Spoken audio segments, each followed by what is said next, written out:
Venezuela increased its exports during the year 2021, according to the most recent report of the Inter-American Development Bank.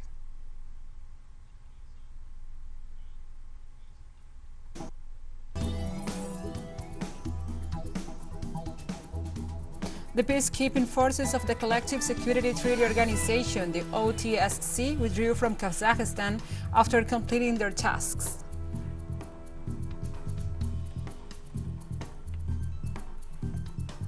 UK Labour Party leader Sir Keir Starmer has renewed his call Saturday for Prime Minister Boris Johnson to resign during a COVID-19 lockdown continues.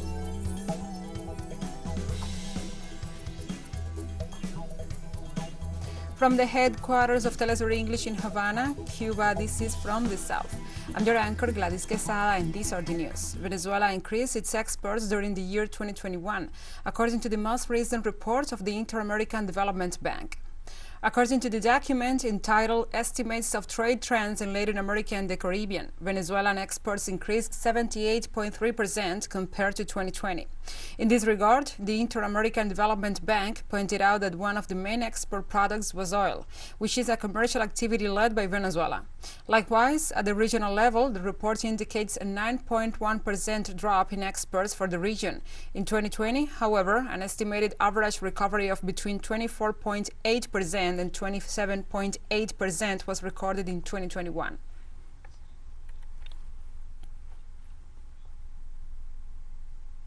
Ecuador inaugurated this Friday a large reserve around the Galapagos in a ceremony in the waters of the archipelago.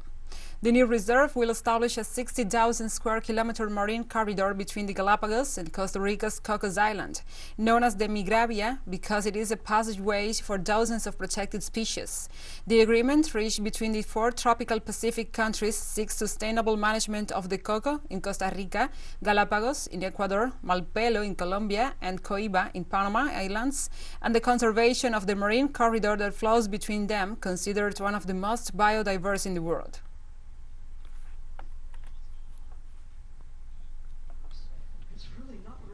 Argentinian President Alberto Fernandez will meet with Russia's head of state, Vladimir Putin, and China's President Xi Jinping in February. The presidency confirmed that on February 3rd and 5th, Alberto Fernandez will meet with the Russian president in Moscow and with the Chinese head of state in Beijing. Both contacts are in response to invitations made to the president of Argentina shortly after he was elected, but could not be fulfilled due to the pandemic. The meeting with Putin will be a part of a 48-hour stopover in Russia on his way to China, where the president will attend the opening of the Winter Olympic Games and meet with Xi Jinping the following day.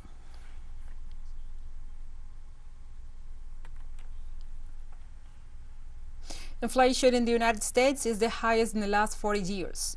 The Consumer Price Index, CPI, last month increased by 0.5% over the previous month and by 7.0% over the previous year, the largest 12-month increase since June 1982, according to the Department's Bureau of Labor Statistics.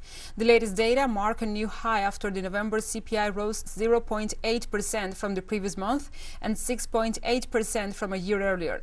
Disruptions to the global supply chain caused the pandemic and still causing shortages and driving up prices, especially in the service sector.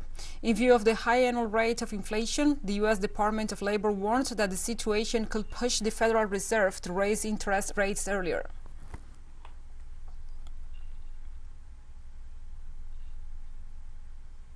Preparations are underway in Costa Rica for the general elections to be held on Sunday, February 6, which will see the election of the new president, 2 vice presidents, and members of the Legislative Assembly. We are already a few weeks away from the elections, and we are initiating all the necessary logistics so that the voting tables can receive the vote of all Costa Ricans who show up to vote next February 6th. To each voting table that we call the voting board, we deliver a package, a sack, which we call a tula, with all the necessary materials from the ballots to the registration lists so that people can cast their vote. In 42 countries we are going to have a vote abroad. Right now, those tulas, or those bags, are traveling to those 42 countries. According to the latest polls, former Brazilian President Luiz Inácio Lula da Silva remains the favorite to win this year's presidential elections and could secure victory in the first round. Recent polls reveal the Workers' Party leader maintains a lead of up to 20 percentage points over current President Jair Bolsonaro. Other poll results indicate an increase of 4 percentage points compared to the polls conducted in December. Pollsters also add that support for Lula has grown in regions such as the Midwest and has strengthened in the southeast of the country, and there are even positive figures in sub-segments traditionally linked to support for Bolsonaro.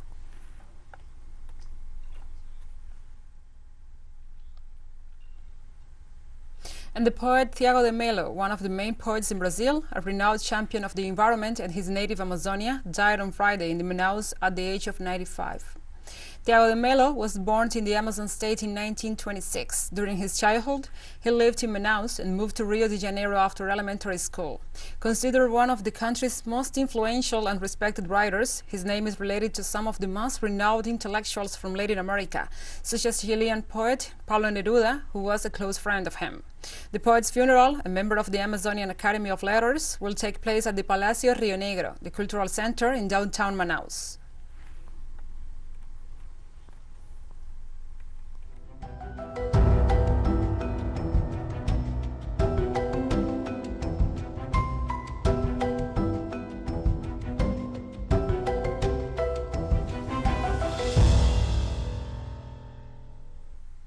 Now we address other topics. In New Jersey, United States, large fires ripped through chemical plant. So far, one firefighter was injured by the debris and 1,000 pounds of chlorine were impacted. Firefighters battled a massive fire on Friday night. Towering flames could be seen from miles as the blaze spread through the plant of Qualco, a company that manufactures chlorine for swimming pools in the city of Passaic. As clouds of smoke wafted through the region, authorities urged residents to keep their windows and doors closed. Multiple structures were on fire at the facility, and around 100,000 pounds of chlorine in the plant were impacted. Officials said much of the building where the blaze started had collapsed. One firefighter was injured and taken to a hospital. Officials urged everyone in Passaic to stay safe as firefighters battle a large 8-alarm fire at a chemical plant.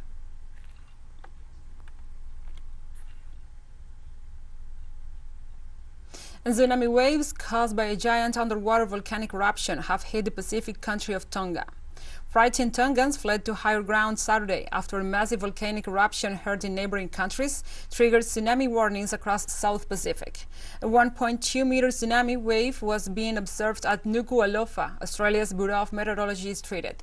The latest eruption of the Hunga Tonga Hunga Hapai volcano came just a few hours after a separate Friday tsunami warning was lifted due to the eruption.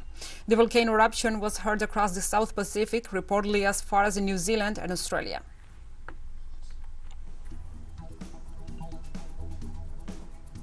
And we'll be right back after this very short break, so don't go away.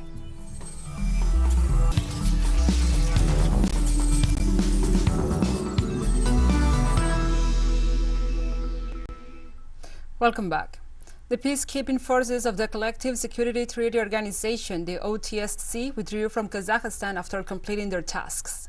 Troops from Belarus, Tajikistan, Kyrgyzstan and Armenia returned to their camps on Friday, taking Russian Air Force Il-76 transport planes. The troops were deployed in Kazakhstan at the request of President Kassym-Jomart Tokayev, with the aim of normalizing the situation after days of violent protests sparked by a rise in the fuel price. On January 13th, the OTSC terminated its peacekeeping mission in Kazakhstan and proceeded to a gradual withdrawal to be completed in the 10 days.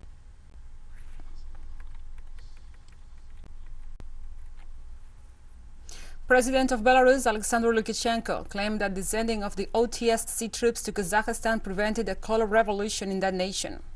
In a meeting with members of the peacekeeping unit, whose mission in this Central Asian country has already concluded, the Belarusian president denounced that Kazakhstan suffered a coordinated attack by terrorist groups that received previous training.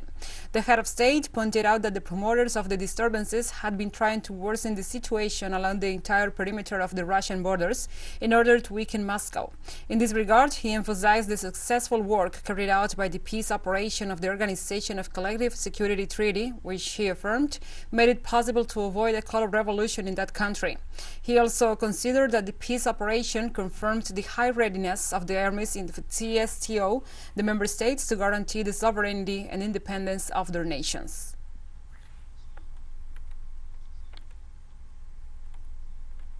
The command of the Kazakh city of Almaty confirmed on Saturday the arrest of more than 2,400 people for participating in illegal actions, looting and other crimes during the riots that started in Kazakhstan on January the 2nd due to the increase in the prices of liquefied petroleum gas in the southwest of the country. During the anti-terrorist operation, a total of 79 firearms and over 3,900 rounds of ammunition have been seized so far. This protest intensified into clashes between demonstrators and security forces, killing more than 100 people and injuring more than 1,000. In the meantime, the Kazakh authorities are working on the recovery of the substantial economic damage caused by vandalism, estimated to be worth between $2 and $3 billion.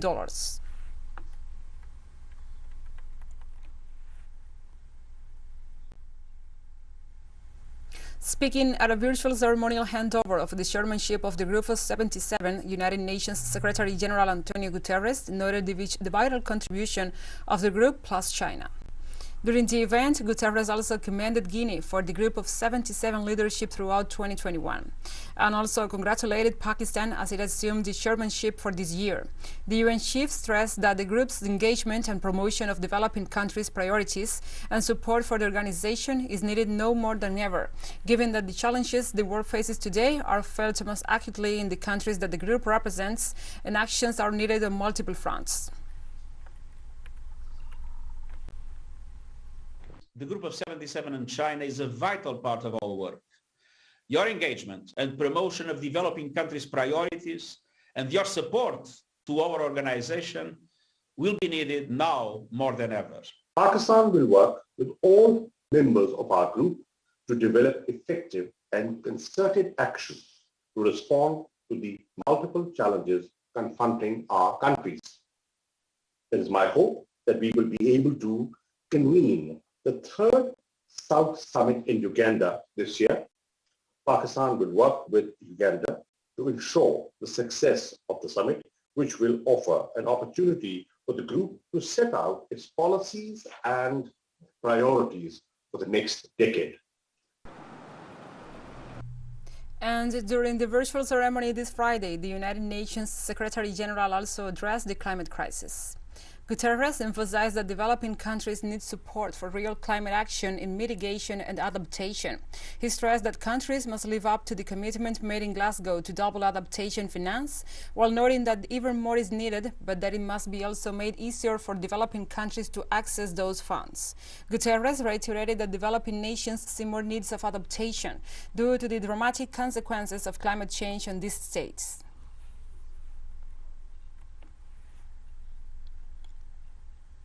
And China continues to show robust economic recovery following its rapid control of the novel coronavirus. Statistics released by China's General Administration of Customs show foreign trade continued to grow in 2021, reaching $6.05 trillion for the first time, despite the impact of COVID-19 on global trade. This came after China's foreign trade topped $5 trillion in the previous year, further consolidating the country's status as the world's largest trading nation. The achievements are even more impressive given the pandemic's impact on the global industrial and supply chains and uneven economic recovery around the world. Meanwhile, China's gross domestic product reached almost $13 trillion in the first 3 quarters of 2021, expanding 9.8% year-on-year.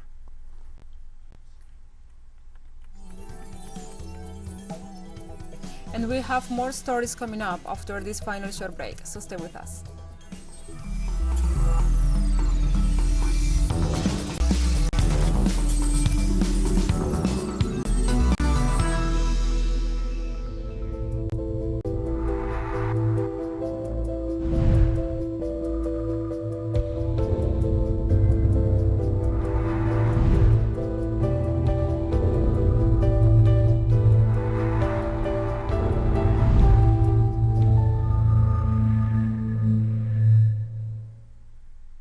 Welcome back. UK Labour Party leader Sir Keir Starmer has renewed his calls on Saturday for Prime Minister Boris Johnson to resign as the scandal regarding parties held in government buildings during a COVID-19 lockdown continues. Starmer has said that the Prime Minister had lost his moral authority and called for the Tory party to topple him. Sir Keir made his comments as he set out his contract for better health in a speech at the Fabian Society annual conference. Earlier this week, Johnson apologized for going to a Downing Street garden party in May 2020 when the UK was under strict lockdown and people were banned by law from meeting more than one person outside their households. Millions were cut off from family and friends and even barred from visiting dying relatives in hospitals.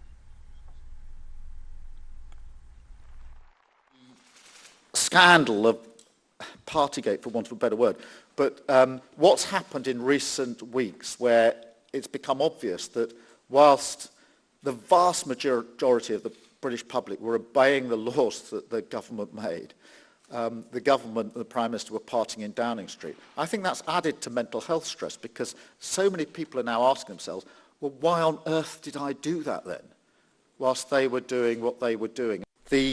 New record number of COVID-19 cases reported with nearly 45,000 infections registered in the last 24 hours. According to the Mexican Secretariat of Health, by the end of Friday, over 44,000 cases of COVID-19 were confirmed, a figure that gave way to a new record of maximum cases counted in one day, this being the third consecutive day in which more than 40,000 cases have been registered. With these numbers, the country accumulates a total of over 4,300,000 cases. In addition, 195 new deaths from the disease were also reported, bringing the total number of fatalities to date of 301,307 since the beginning of the pandemic.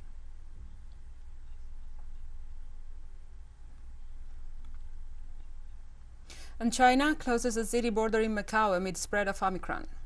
The southern Chinese city of Zhuhai suspended public bus routes on Saturday after detecting at least 7 cases of the highly transmissible Omicron coronavirus variant there, warning residents not to leave the city. Zhuhai officials have asked the residents to avoid leaving the city unless necessary, with those who do are required to show negative COVID-19 test results within the past 24 hours.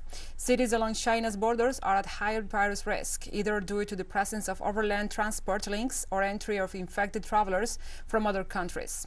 China is battling a spike of coronavirus outbreaks, including several from the Omicron variant, as the country steps up its vigilance against the virus ahead of the Beijing Winter Olympics next month.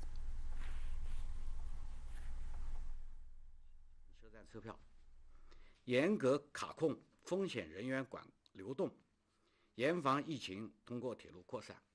部署，统筹做好。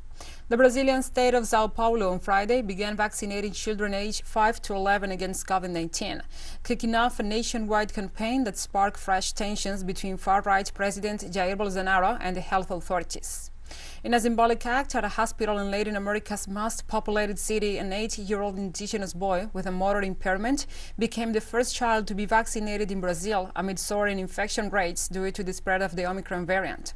Mass vaccination will begin next week in cities such as Sao Paulo, Rio de Janeiro and Belo Horizonte, with priority given to children with mobility limitations, permanent disabilities and vulnerable groups such as indigenous people, among others.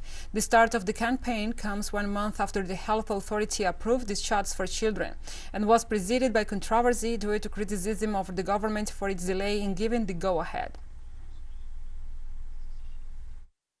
Davi will be the first Brazilian child to receive a vaccine from Pfizer for his immunization, a historic moment for Brazil.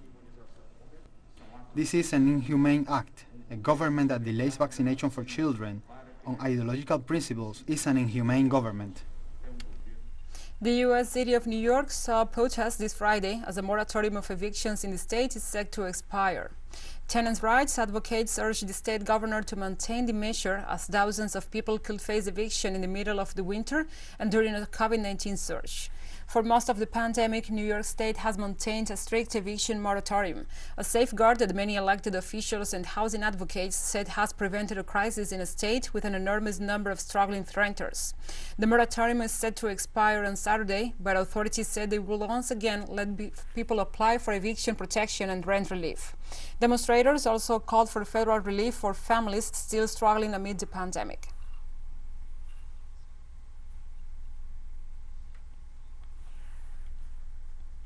As teachers' unions and schools in the United States battle over in-person and remote learning, students nationwide are also making their voices heard. While specific demands vary, students' concerns largely center on allowing remote learning options as an alternative for those who are worried about coming to school, rather than shutting classrooms down altogether. Student coalitions that have advocated for shifting fully to remote learning have only called to do so temporarily if schools do not enforce stricter COVID-19 precautions, including more frequent testing and higher quality masks. Some, including a group of Chicago public school students, staged walkouts this week, demanding that schools and the government officials bring students to the bargaining table in ongoing negotiations with teachers who refuse to come into in-person school for a week.